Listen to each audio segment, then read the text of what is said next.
Avowed is a game, like, it's coming from Obsidian. Obsidian, they've done some solid stuff in the past. They did Pentiment, which was a literal 10 out of 10, but very, very niche.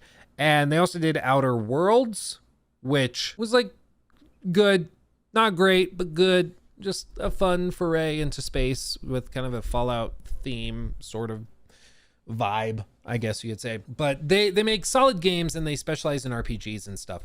And the first trailer they did for Avowed was that really dark and gritty one with the arrow, if you remember that. Let me see. Avowed announcement trailer. Avowed announced trailer. I think this is it. You remember this? So I look at this trailer, and what comes to mind when you see this?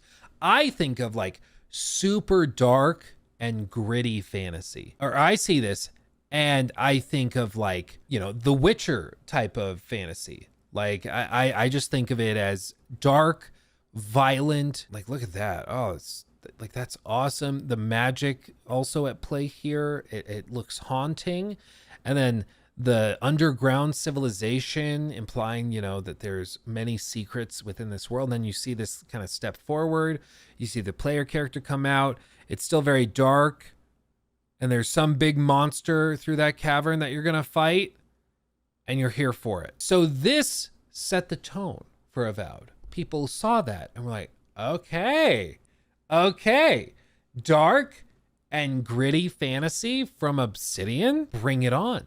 But then we got some other trailers for Avowed that confused people a lot more. The trailers weren't like bad, but they were just very, very different. So like there was 4 months ago, maybe, is that the one? Gameplay, the original gameplay trailer, people were really confused by. So they did this, and the world they show is just super colorful. It doesn't look anything like that first trailer. It's just very confusing because you're like, is this even the same game? I remember when we saw this initially, I thought maybe it was a different game that they were announcing separately. I was like, are they just doing Elder Scrolls, but like a New Vegas spin-off game? I thought maybe is what they were doing, and Avowed was something else. But no, this is Avowed. Especially this shot. I was like, what is this?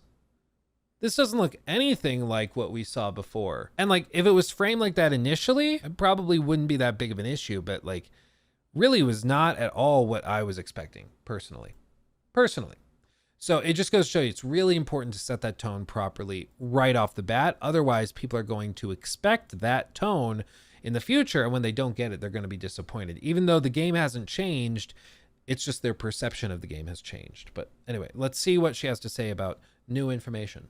That kind of sets the stage for where we're at right now. A lot of people are at where they're not opposed to Avowed. They're just trying to figure out what it is, because it seems like there's conflicting messaging on what this game is actually going to present to people. After the developer direct, we had you on the podcast, and I just got to make a call back. Like, that was received so well. Like, it was just great watching the comments and everyone like, makes me want to play the game. And so kudos to you and the team. I'm curious from your perspective and the team's perspective, since then, what's been going on? Like, I'm sure as you get closer to release date, like a lot of things are coming into play. So tell us a bit about that time. Yeah, it's a really exciting part of the development process because you've got so much that's so far along, you know, your content, your gameplay, your systems, and you're really just, you know, investing those final touches, that final layer of polish, like pushing everything to be as good as it possibly can, you know, trying to make smart decisions, not crazy ones. But yeah, it was great to see the reception after Developer Direct. One of the things that I know folks called out that we spent a lot of additional time on was refining that sense of hitting, which we're going to see some of in our footage today. So yeah, it's really just taking everything that's almost there and pushing it over the finish line and really getting to turn this into the game that we all on the team want to play as well. Yeah, and I just want to build off of that a little bit, because we were talking about you before you all came. We were talking behind your back, but in a good Only way. good things. But like, I feel like, to your point, Obsidian has this je ne sais quoi, this, to use my little French that I know very little of. It was that one statement. That was it. Yeah, that's really all I know. But no, it's like this something special that you all have, where not only do you have the community aspect who love games, Grounded, Pentiment, all these great games, but also just the team, like the cohesiveness. I got to visit the studio a little bit late last year, and just walking through the office, it was very evident why your games always come together and are just so great. It's just because you have that cohesive unit. So it's great that time that you've spent since then has been. So I mean, when it's like, it's weird to have an official corporate podcast where it's like if Apple had a podcast where they're just like, this iPad product is the most stunning product of all the products that we've made. It's an incredible advancement in technology, and it's the best iPad we've ever made. Like, okay, I know, like, you feel that, but like, okay, you know, I it's just always weirded me out, you know, like, just get to the good stuff. Ask the questions. Ask the questions. Let's do this. Use just like polishing the game, like you said, and making it awesome. So I'm excited to play a little bit later. Oh yeah, me too. But before we jump into the deeper dive gameplay, do you want to just set up for us both what Avowed is, just in case anyone out there doesn't know, but also what we just saw at the Xbox Game Showcase with the new trailer? Sure. So Avowed is an upcoming fantasy action RPG. For players who are familiar with the Pillars of Eternity games, this takes place in the same universe, but it is not a sequel. The style of gameplay is obviously very different. The cast of characters is mostly different, but we'll get to that. But yeah, it's basically just bringing our players to the world of Aora with a really immersive, action-forward, really fun, fresh take on the Pillars world. And from the trailer we just saw now, we've met a few of our key characters. So part of what we wanted to do with this trailer is really set up for the player the world you're stepping into and the role you're stepping into, and also the choice that's in front of you for how you want to inhabit and live out that role in the game. So the very first voice that we hear from at the beginning of the trailer is the Emperor of Adir, your boss essentially. Mm-hmm. He's sending you to the living lands to get to the bottom of this soul plague called the Dream Scourge, find out what's causing it, and find a way to stop it. The next person we hear from is Inquisitor Ludwine, who I'm very excited to have playing such a big part in Avowed. Players from Deadfire might remember her as a side character in one of our very interesting side quests, but in Avowed, she's pretty central. And her whole belief is that the Dream Scourge is really just symptomatic of larger problems, a larger sense of chaos and disunity and destructiveness at the heart of the living lands. And in the world of Pillars of Eternity, souls and essence, which is the stuff of souls, it manifests physically. And so she might be onto something. And then the very last person we hear from is Giada, who's one of the companions that we'll meet in our journey.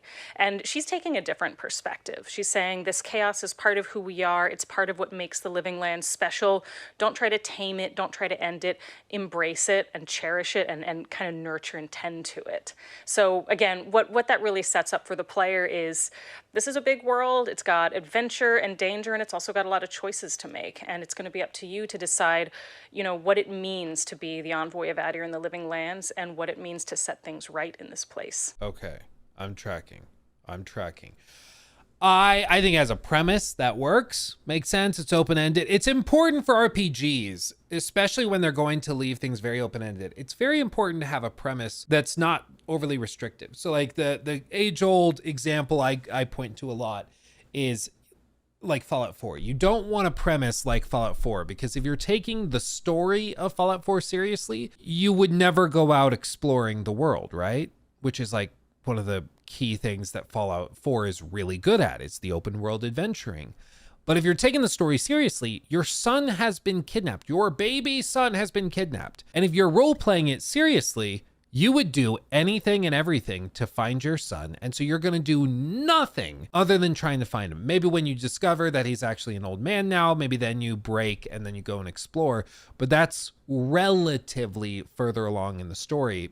And so you have to spend like a couple dozen hours working through the main story that isn't that great just to get to the point where then you can justify exploring, which isn't, in my view, the best way to do it. I think rather you want to open it up in a way where it's totally open-ended. You can do whatever you want. That's why something like Skyrim, how that game opens up, is way better because it just opens up with you like they say, hey, you can head over there. There's a village down there. You can speak to the blacksmith or you can walk wherever, whatever, do whatever you want. And it's totally open. You can do whatever you want. They generally point you in the direction that you probably should go if you want to continue the main story. But if you want to just F off and do whatever you want, you can do that. And I think that works way better in RPGs where you're trying to empower player freedom, right?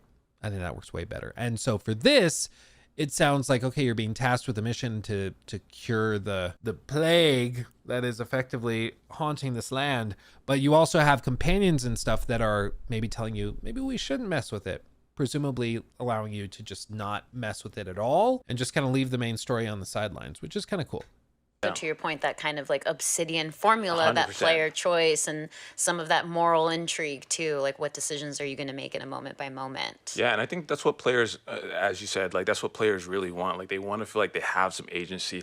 They are going to be able to interpret the story that you all build and kind of act on that. And so, but let's get into the gameplay, because just like a little bit after Developer Direct, you've brought some new gameplay for us to watch. And so let's check some of this out. Tell us a bit about what we're seeing here. So we're going to start out in Emerald Stair, which is one of the regions you'll get to explore over the course of the game.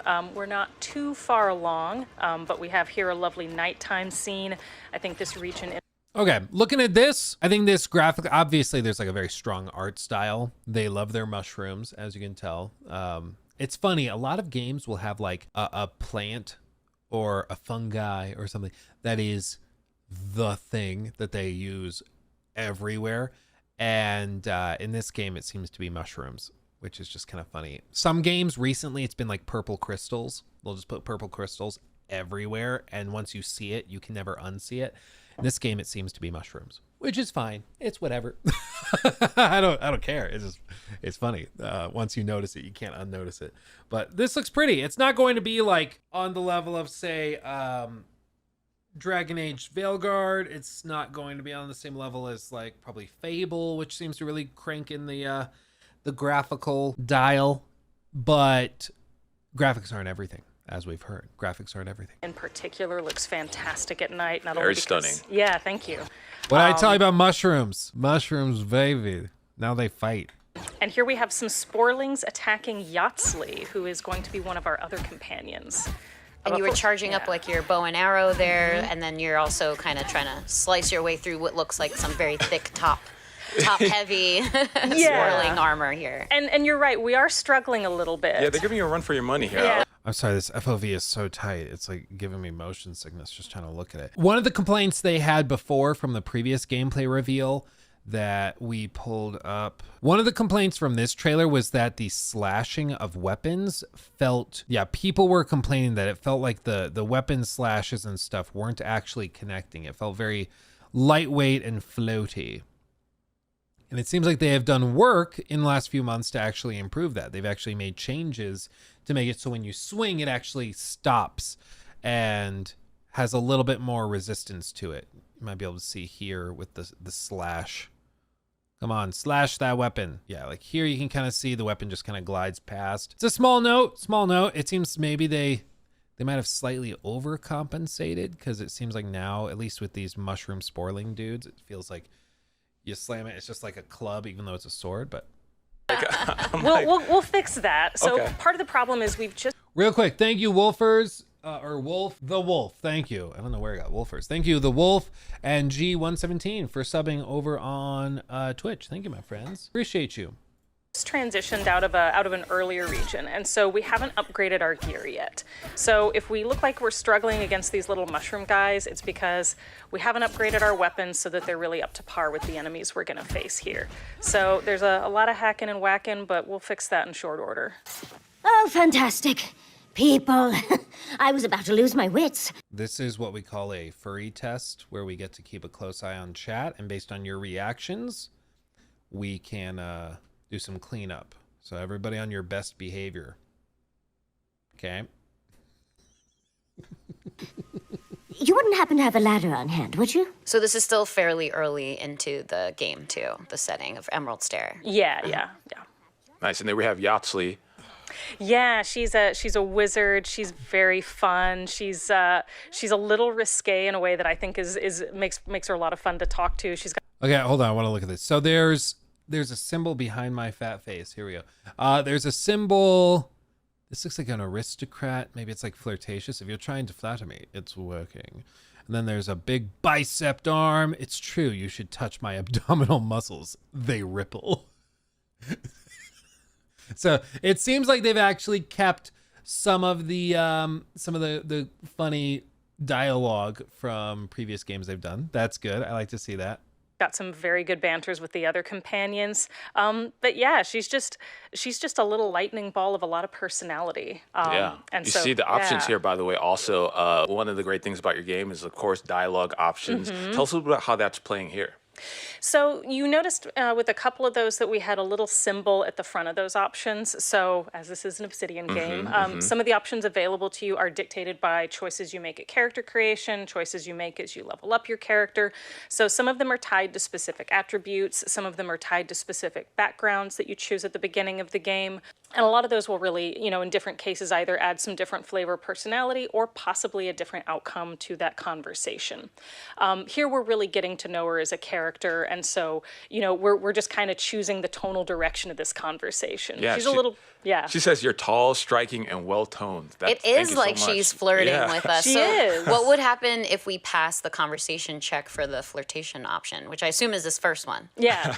Well, you'll have to see in a bit, but yeah, if you flirt with Yatsley, she will flirt back. She as we're seems about like to a see. flirtatious type.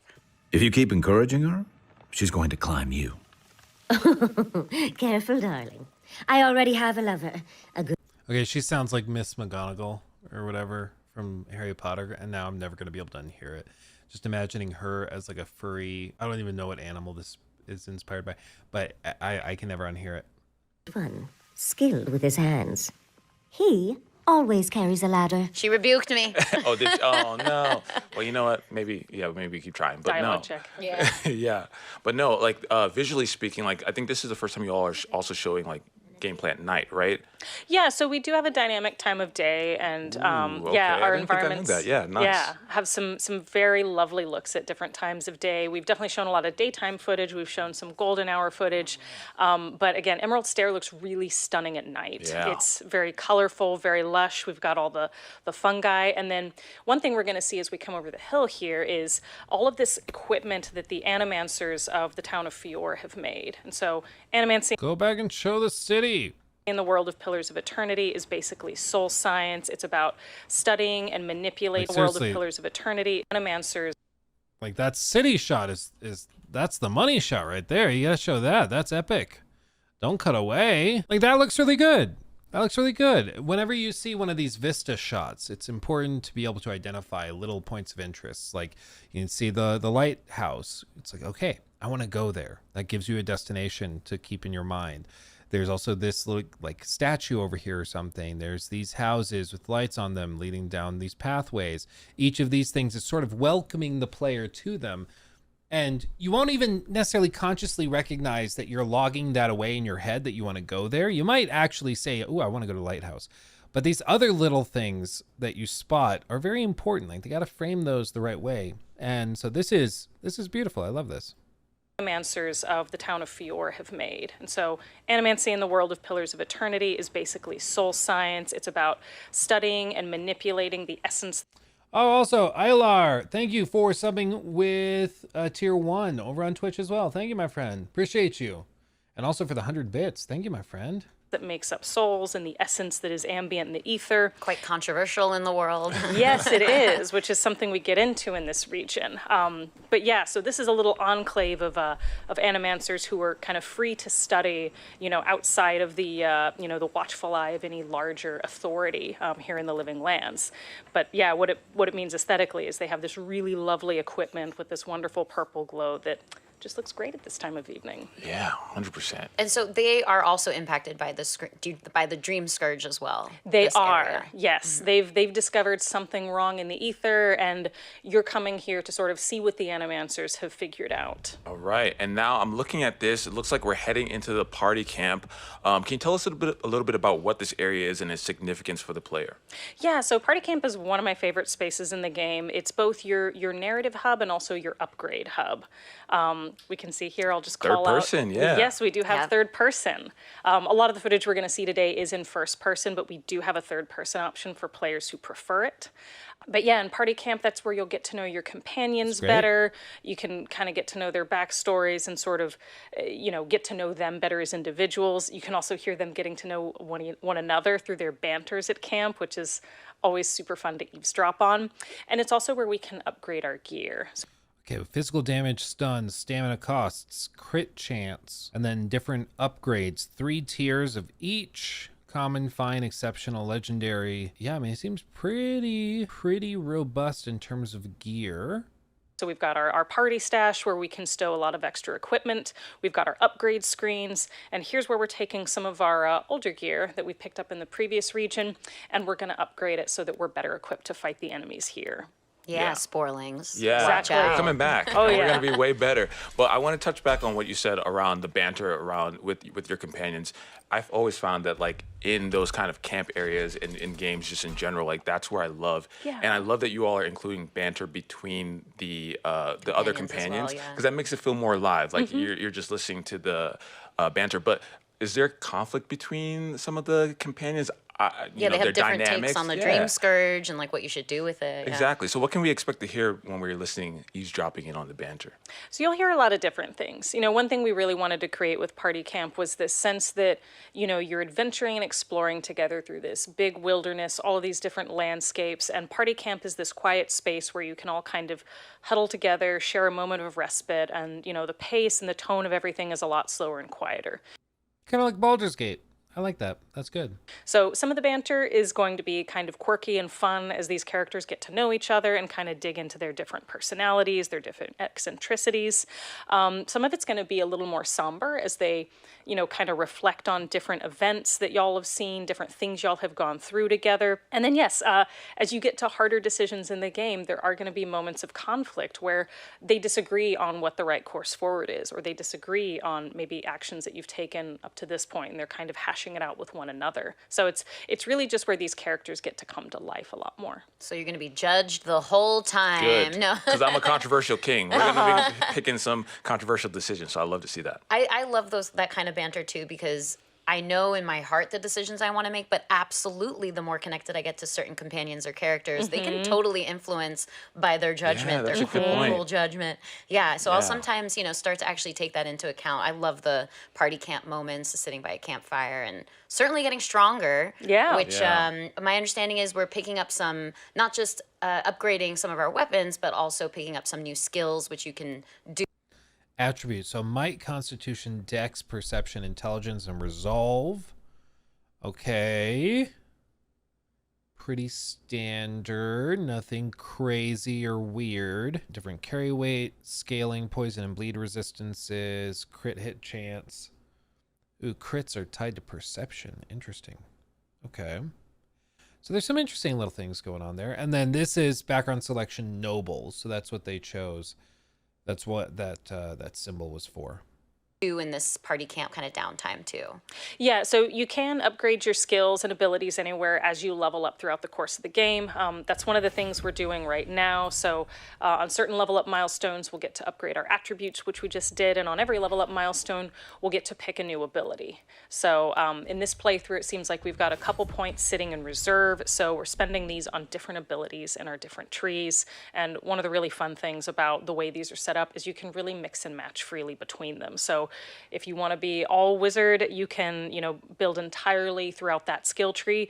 If you want to mix and match, make a battle mage, or make, someone who can be a little stealthy in certain moments and a little more aggressive in others, you have a lot of freedom to do that. Sounds like me. I like that one. I'll Yeah. take that one. Yeah. So we've seen a lot of Tanglefoot in previous trailers, and I think we just unlocked Fan of Flames, which will help us get through these brambles, right? So we're not only stronger, but now we can actually progress in the environment in Emerald Stair with a little bit more skills at our hands. Yes. Yeah, we wanted to try to, as much as possible. So some Metroidvania elements as well. That's cool. I like that. Shake it up a little. Thank you. Oh, geez, Iolaire, thank you. Just gifted 5 subs over on Twitch. Thank you. Thank you. Welcome, Asymmetrical, Castro, Sean, Brett, and Nix. Welcome to the Red Flag Army. Bum, bum, bum. Give the different abilities that players can pick up. Obviously solutions in combat, but also solutions in exploration. And so, there's almost always more than one way through a particular barrier, but you'll have, weapons, your own abilities, spells, weapon enchantments, sometimes even your companions who can, use their environmental abilities to help you get through barriers like that as you build the character you want to play. Yeah, and I just want to remind everybody, Obsidian, they specialize in RPGs. So as an action-adventure game, I wouldn't expect this to be that stunning. I just personally wouldn't expect it. But as an RPG, that's probably where it excels and where it's at its best. And you know, you can run into some trouble when you're trying to compare it to other things. Like, I get the impression after seeing an hour of it, I get the impression that like Dragon Age, the Veilguard is probably more action adventure than it is RPG. They've said a lot, no, it's RPG, it's super, super deep. And they said it's way more deep than Mass Effect, I believe is what they said. Like, they've really tried to stress that. We'll see. From what I saw behind closed doors, it looked more action adventure to me, which isn't a bad thing, but it's just different, right? Okay, so now that we're coming out of the camp, we've upgraded our equipment, we've upgraded our swords, so theoretically these guys should be easier now. Oh, way better. Okay. So, rewind the clocks. This, I can see now what she was trying to say. She was trying to say, like, the reason that there's such a hard kind of stop on the slash animation is because the weapon wasn't properly scaled. Okay, that makes sense. Now that the weapon's scaled and it's a high enough level, it's actually slashing, it seems. Okay, that makes sense. Because before I was like, it looks like when you're playing Elden Ring and you're trying to use a weapon that you're not proficient in, you know, it's like, you know, you're trying to take a swing with a great hammer that requires 40 strength and you've got 12. It's just not working. That, you know, this makes sense. It checks out. Yes, and you'll notice it's taking fewer hits to bring him down. Yep, they Get go outta here. flying. Look at him, he barely stood a chance. Yes, we've got some nice blood effects as we're slicing through them. Yeah, so is that like new animation as well? New sound effects and animation as you're kind of upgrading your swords and other items? Yeah, we want to make sure that players are getting clear feedback as to when their gear is effective and when maybe they need to go back to camp. So it looks, it feels, it sounds different when you're playing with appropriately leveled gear. And this guy... That actually makes sense because you want to make sure that people aren't accidentally playing for hours with stuff that is way below where it should be. Like, look at this. Even this Vista is great. It's a little different looking. Yeah. What's his Little deal? spikes. So this is a caster. So, you know, all of our enemy families will have different unit types among them. And we've seen a lot of these little melee sporlings who just run at us. And it's very cute, actually. It's one of our favorite little animations on the team. But you also have these caster units that can obviously attack you from a distance, do quite a bit more damage. And we have a few other unit types who we haven't met yet, but we're going to try to take this guy out because he's a little more dangerous than the small guys. Yeah, taking a few more hits than them. So when you build up enough stun on an enemy, you can kind of queue up an attack like that does a lot of extra damage and will also, if it doesn't take them out outright, it'll at least give you some distance from them. So those are great to get if you can. Nice, and a little bit more traversal here, which I love to see.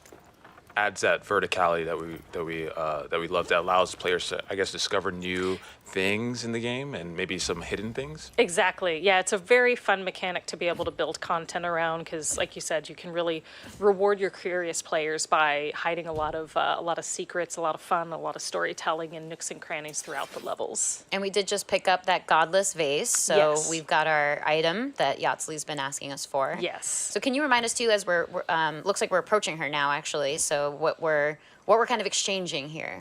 Yeah, so Yatzli is a scholar of the Godless, and the Godless are the ancient people who used to inhabit the living lands. They have been gone for many, many, many, many years, but we see their ruins throughout the different regions of the living lands. So Yatzli studies them. They are called the Godless because they are not recognized as worshipping in their art any of the gods of Aora that people know of. So she wanted this artifact as, you know, part of her studies. So even without a ladder, we were able to fetch it for her. Oh, and we just saw a quick flash of ourselves, actually. And we are, actually, if you could explain too, because we are a godlike. Yes. We are almost the opposite of Yatzli in that way. Yes. So what does that mean in the world of like the universe in general and why we look the way that we look here? Sure. So When you don't exfoliate, there's a buildup of oils and things, and then you look like this. in the world of Pillars of Eternity, a godlike is a member of any kith species whose soul has been touched in some way by one of the gods. You can play as a godlike in Pillars 1 or Deadfire. In Avowed, you are definitely a godlike. And being a godlike will manifest in a number of different ways, but one of them is you usually have a unique physical appearance that manifests in some way on your face and or head. Now with Avowed, you can choose exactly what that manifestation looks like. This lichen-like growth is one of your options, but you will have some that are a lot bigger and more dramatic, and you'll also have some that are a lot subtler. But either way.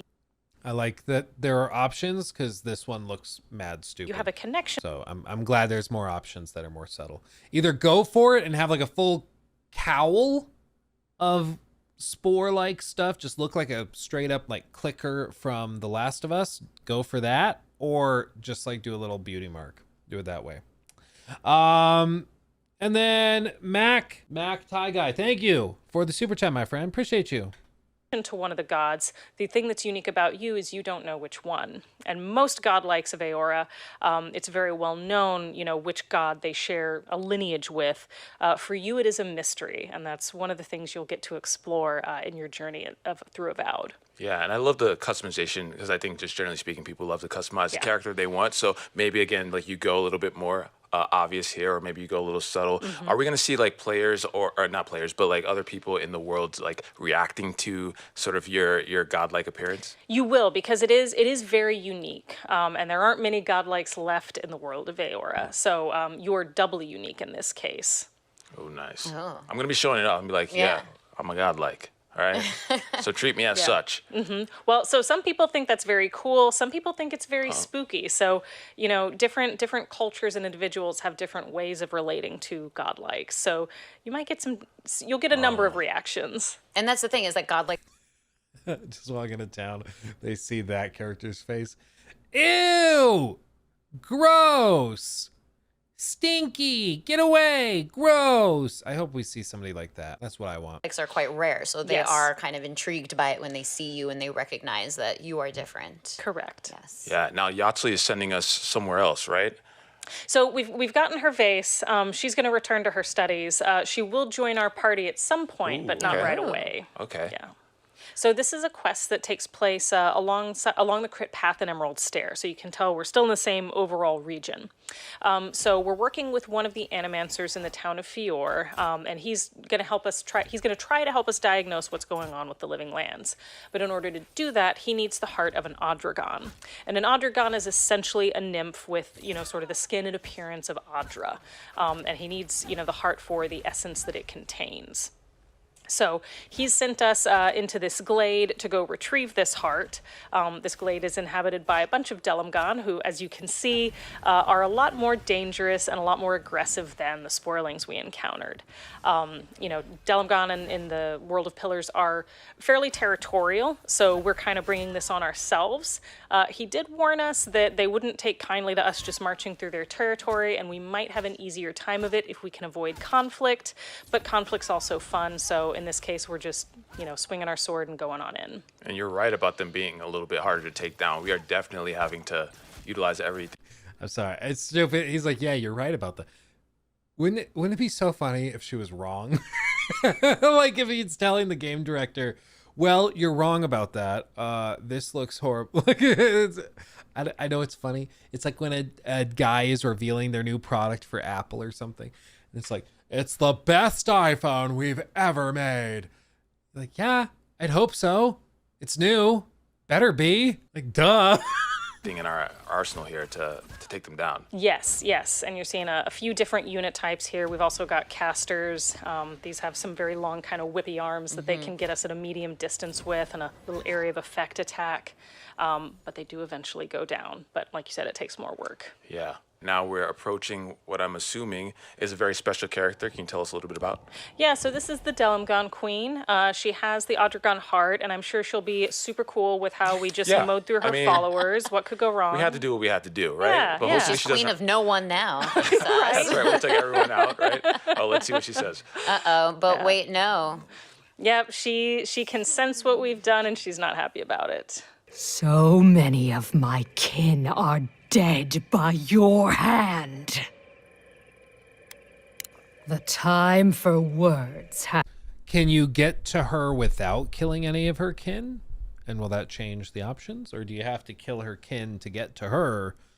In which case, there's not really an option. Passed. It's a good thing we like fighting because we're going to fight some more now. Yeah. Yep. Hello. The backup forces have arrived, and now we're in trouble.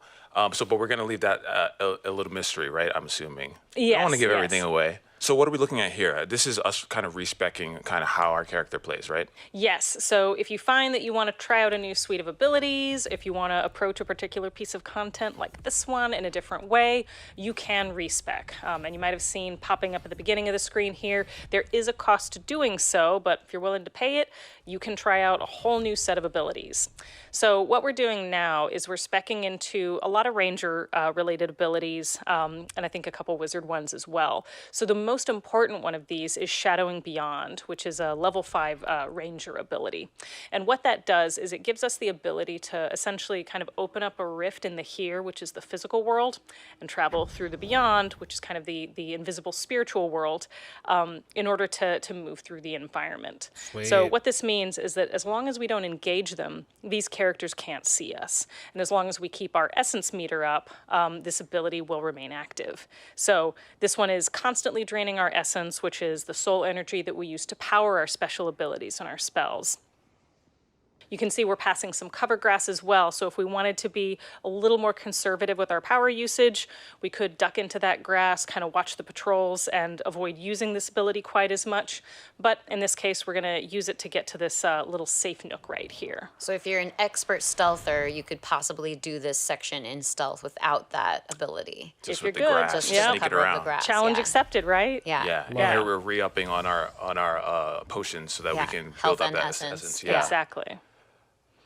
So yeah, we're going to continue. And we've also found a little side route here. So again, we like to offer different ways for players to approach our content, especially big potential fights like the one kind of in the glade here. So this is a little side path that you can see still has some enemies in it, but for a player who's very careful and either willing to use that cover grass or willing and able to use Shadowing Beyond, they can get through without causing a ruckus. So if you fight this sporling, will the others be alerted to it, or could you get away with like one kill and then? It depends how close they are. So they do have a shout radius, but it is not infinite. So if there isn't anyone close by, and if you're pretty fast, you might be able to get away. Yeah, but like you can that. see there's Oh, one yeah. right Yeah. there. So You never know who's hiding in a little nook. Right? Exactly. I'll kick that one off the cliff. Probably. It's like, get out of here. But I'm excited to see players how they tackle it, because I'm sure there are going to be people who decide not to use the essence at all and like really like want to show their mastery of that stealth aspect. And so here we are heading. It's always a trade-off, right? It You is. know, do you want to loot all the dead bodies, or Right. do you want to take the That's a good peaceful point. path and possibly open up some other dialogue options, which tends to be how I play. A welcome visitor. Love it. It has been so long since one of your kind has walked in this grove. in this case, the Dalamgon Queen has recognized that we haven't killed all of her followers. And so there's a little more of an opportunity to talk with her. She recognizes that we are godlike. She might even recognize what kind of godlike we are. But yeah, in this case, she will give us the heart willingly, and she'll allow us to leave the glade peacefully, because we chose. And she's quite an ancient being, so there's a lot that she knows. You mentioned that, she might even know where we come from. She might, yeah. Of course, the thing is, Dalamgon they're like you said, they're very ancient. They're not really part of Kith society, so it's hard to get too many straight answers out of them sometimes. Yeah, there's some vagaries in there, but enough Yeah. to kind of pique our interest. But then she gave you the heart and she said, take it. I'm sorry that. Sorry, the design of the cordyceps fungus on your face is just. I'm glad you can change it. I'm glad you can pick your own, because that would tear me out every time I would see my character looking like that. Interest. But then she gave you the heart and she said, take it and go in peace. Yeah. And there Exactly. you go. We came in peace and we left in peace. Boom. I know, right? Like a game developer that actually answered the question that like was naturally coming out of the gameplay they were showing. But like that's what you'd expect from an RPG, is the option to do things in different ways and then to be rewarded differently based on what you do. I love that. Look at that. Peace. Rules. Sometimes. Well, I think that's all the gameplay that you and the team brought out here today. Thank you again so much. It's been so insightful and such a fun opportunity to walk through it all step by step with you. Yeah, I mean, like we talked about it a little bit after the developer direct, but like the trailers that you all make are always so great. But then getting to like talk to you and see what the team has built and deliver especially for the Xbox podcast is always great to see and dive deeper into those details, dialogue options, how you tackle a game. Like all those things are so important for us to see, like how we're going to be playing the game Yeah, when it so much releases. detail and intricacies. But Yeah. is there anything else that you want to leave the audience off with before we sign off on this episode? Well, really excited for players to experience this game for themselves. Again, the team's been working really hard to just really put the rest of the experience together, get it all polished, get it across the finish line, and we're all really stoked to see how players fill that player-shaped hole at the middle of our game, and what kind of role they choose for their envoy, and how they choose to solve the conundrums in the Living Lands. Us too. Pretty solid demonstration. Like, again, my stance with the game is that I'm not expecting it to be like, quite on the AAA level. Obsidian's recent stuff has been more AA in my view. Like, the production value is not off the charts, but it's solid. And, you're not playing Obsidian's games for the crazy high budget production value stuff. You're playing it for the role playing, for the depth of systems. And that's where they tend to excel anyways. So their games aren't going to be for everybody, but those who like their really deep and interesting role-playing systems are going to probably have a good time, because it seems like there's a lot of different layers to it. I mean, you can see different things based on how this character is currently spec'd out, and then also based on backstory selections. There's different dialogue and potentially outcomes that could be found. And then even with something as simple as go to this character and ask for this item, you can either go and take it by force, or you can stealth your way around and then get it more easily. And there's different things where that will change your relationship with that character. Maybe that comes up again later in the story. There's all sorts of interesting things that come from it. I think that this showcase does a better job from the last one of showing what you can kind of expect in moment-to-moment gameplay. So I like that. I still think they're digging themselves out of a hole they didn't need to put themselves in with that initial trailer that set the tone kind of differently. Because you look back at this other footage they showed earlier this year, and this footage just comes off very different from that initial announcement trailer. Again, not necessarily bad. Like it's not like you look at this and like, well, that game's going to be terrible. Nothing like that. It's just very different from what people expected. But I'm expecting probably like, your typical Obsidian AA in scope RPG, and you're gonna have a good time with it. Not for everybody, but it'll probably be like B+ if I had to predict a Metacritic score at this point. Still, that can do enough. That can be good.